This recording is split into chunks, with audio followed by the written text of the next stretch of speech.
وزیر اعلیٰ علی امین گنڈاپور کی زیر صدارت صوبائی ایپیکس کمیٹی کا اجلاس۔ ایپیکس کمیٹی نے کورم میں بنائے گئے تمام بنکرز ختم کرنے کا فیصلہ کر لیا۔ اجلاس میں وفاقی وزیر داخلہ Mohsin Naqvi, chief secretary Khyber Pakhtunkhwa, corps commander Peshawar اور آئی جی پولیس سمیت اعلیٰ حکام شریک۔ اجلاس میں کورم تنازع پر غور اور امن و امان کی صورتحال کا جائزہ لیا جائے گا۔ ایپیکس کمیٹی اجلاس میں کورم معاملے پر اہم فیصلوں کا امکان ہے۔ کورم میں پائیدار امن کے لیے حکمت عملی وضع کی جائے گی۔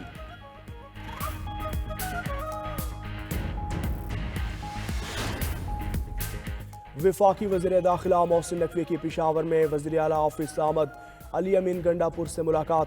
خیبر پختونخوا میں امن و امان کی صورتحال اور کورم میں قیام امن کے لیے اقدامات پر تبادلہ خیال۔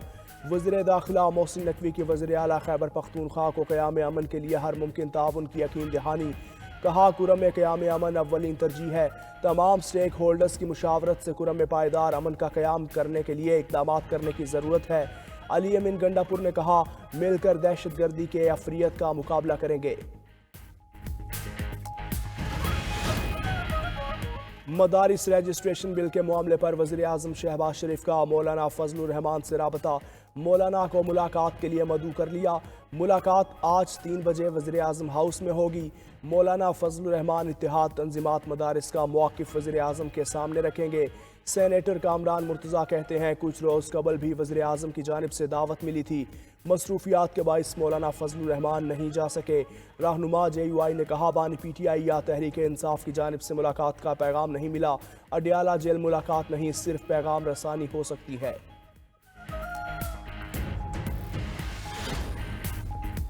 جے یو آئی رہنما ڈاکٹر خالد محمود سومرو قتل کیس تمام 6 ملزمان کو جرم ثابت ہونے پر عمر قید اور بھاری جرمانے کی سزا۔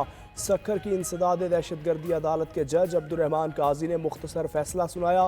ملزمان کو قتل اور دہشت گردی کے الزام میں عمر قید جبکہ اسلحہ رکھنے کا الزام میں 7 سال قید کی سزا۔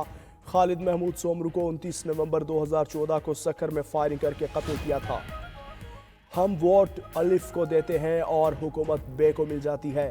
فنکشنل لیگ کے سربراہ پیر پگارا نے کہا 70 سال سے الیکشن کیسے ہو رہے ہیں، اس بار عالمی سطح پر بھی پتہ چل گیا کہ الیکشن کیسے ہوتے ہیں۔ موجودہ حکومت جھوٹ پر قائم ہے، سب قانون کے مطابق چلیں گے تو بہتر ہوگا ورنہ پھر گاڑی اسی طرح چلے گی۔ حکمران ملک میں روزگار نہیں دے سکتے تو عزت ہی دے دیں۔ اسپیکر ایاز صادق نے کہا کہ اسپیکرز ملک میں سیاسی عدم استحکام کے خاتمے کے لیے کردار ادا کریں۔ تمام اسپیکرز کو اپنی اپنی اسمبلیوں کو مزید فعال بنانا ہوگا۔ چیئرمین سینٹ یوسف رضا گیلانی نے کانفرنس سے خطاب میں کہا 18ویں ترمیم ملکی جمہوری تاریخ میں اہم پیش رفت ثابت ہوئی۔ پاکستان میں حقیقی معنوں میں پارلیمانی نظام قائم ہوا۔ وفاق اور صوبوں میں جمہوری اداروں کی مضبوطی اور استعداد کار میں اضافہ سب کی مشترکہ ذمہ داری ہے۔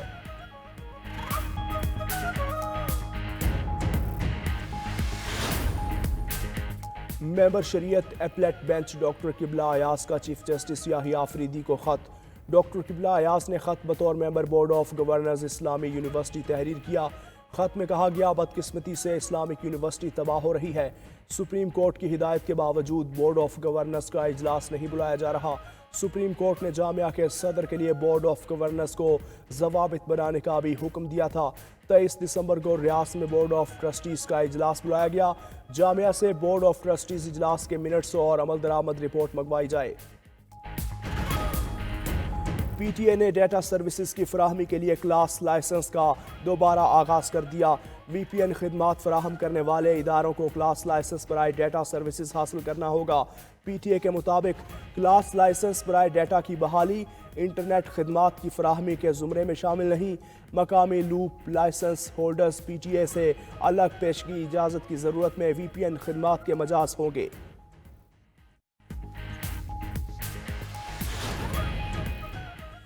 رواں مالی سال ملٹی لیٹرل اداروں سے $500 ملین اضافی پروجیکٹ فائنانسنگ کی تیاری۔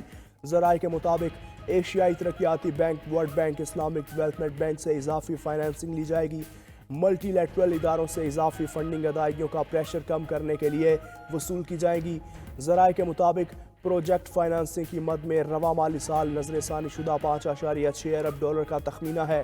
ایشیائی ترقیاتی بینک کے ساتھ سماجی تحفظ اور ترقی کے لیے $30 کروڑ سے زائد کا تخمینہ لگایا گیا۔ ADB سے $10 کروڑ اضافی فائنانسنگ دسمبر کے اختتام تک وصول کرنے کی کوشش ہے۔ عالمی بینک سے داسو ڈیم اور ٹرانسمیشن لائن کے لیے تقریباً $15 کروڑ کی اضافی فائنانسنگ ہوگی۔ ملک بھر میں سردی کا راج، کئی علاقوں میں خون جمنے لگا۔ اسلام آباد میں درجہ حرارت -1، گلگت بلتستان میں خون جما دینے والی سردی برقرار۔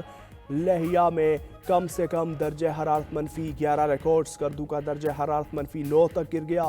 لاہور سمیت پنجاب میں بھی کڑاکے کی سردی، خطہ پوٹوہار میں کوہرا پڑنے سے گھاس بالکل سفید۔ سندھ میں بھی سردی کے ڈیرے، کراچی میں کم سے کم درجہ حرارت 10 degree centi grade record. Khyber Pakhtunkhwa سمیت کشمیر کے بالائی اور میدانی علاقے شدید سردی کی لپیٹ میں۔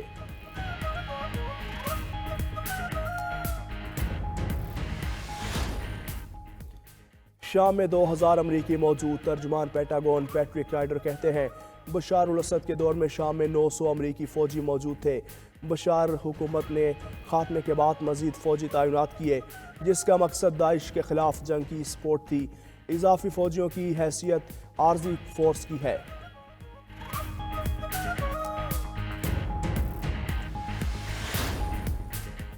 ڈونلڈ ٹرمپ نے کینیڈا کی تمام مصنوعات پر 25% ٹیرف عائد کیا تو اس کا جواب امریکہ کو تیل قیمتیں بڑھا کر دیں گے۔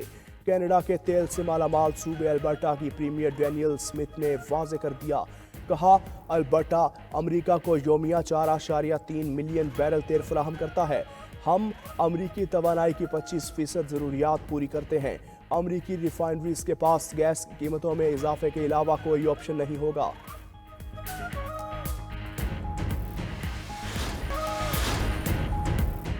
امریکی نائب مشیر قومی سلامتی جان فائنر کہتے ہیں کہ پاکستان کی میزائل تیاریاں اس کے ارادوں سے متعلق سوالات اٹھاتی ہیں۔ پاکستانی اقدامات کو ابھرتی ہوئی دھمکی کے علاوہ کسی اور چیز کے طور پر دیکھنا مشکل ہے۔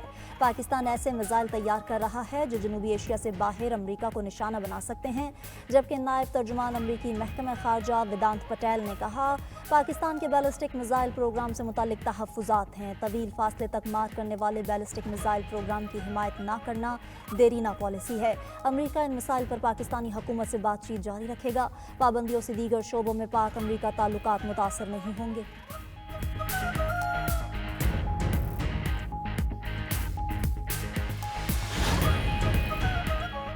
ملک بھر میں سردی کا راج، کئی علاقوں میں خون جمنے لگا۔ اسلام آباد میں درجہ حرارت -1 ہو گیا۔ گلگت بلتستان میں خون جما دینے والی سردی برقرار۔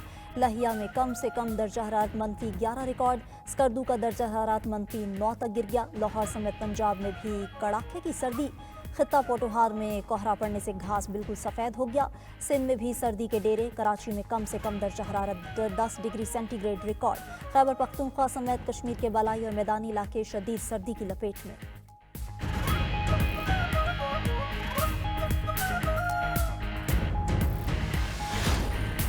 پاکستان نے جنوبی افریقہ سے T20 کا بدلہ لے لیا۔ دوسرے ون ڈے میں 81 رن سے شکست، 3 میچز کی سیریز 2-0 سے پاکستان کے نام۔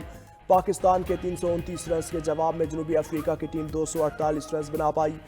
شاہین شاہ آفریدی نے 47 رنز دے کر 4 کھلاڑیوں کو آؤٹ کیا۔ نسیم شاہ 3، ابرار احمد نے 2 وکٹیں حاصل کی۔ محمد رضوان 80 اور بابر اعظم 73 رنز بنا کر نمایاں رہے۔ کامران غلام 63 رنز کی جارحانہ اننگز کھیل کر مین آف دا میچ قرار پائے۔ کپتان محمد رضوان کا کہنا ہے پوری ٹیم نے زبردست کارکردگی کا مظاہرہ کیا۔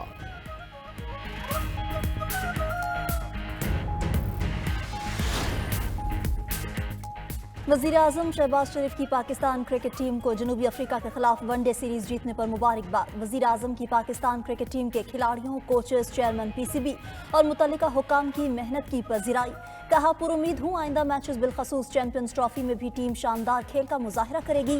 چیئرمین PCB محسن نقوی نے بھی جنوبی افریقہ کے خلاف ون ڈے سیریز جیتنے پر قومی کرکٹ ٹیم کو مبارکباد دی۔ کہتے ہیں کھلاڑیوں نے ٹیم ورک کا بہترین مظاہرہ کر کے سیریز اپنے نام کی۔